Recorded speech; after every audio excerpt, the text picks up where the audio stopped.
Welcome. In this video, I'll show you how to transfer an EA account to another phone. All right, so for example, this one is our new phone. So what you'll do basically is just go ahead over to an EA game, for example, FC Mobile right here.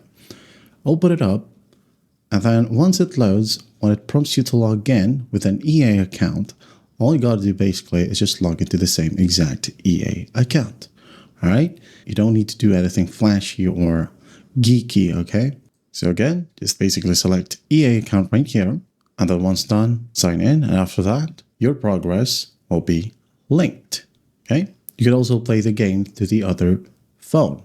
Just make sure that the phone was Android, and then the new phone is Android as well, as you cannot transfer progress between totally different platforms, like moving from iOS to Android, or PC to phone. And also, if you were playing the game as a guest, okay, you just hit on continue right here without linking your Facebook, Line, or even your EA account, well, your data will not be transferred. Just make sure that you link your EA account first before you transfer it to another phone.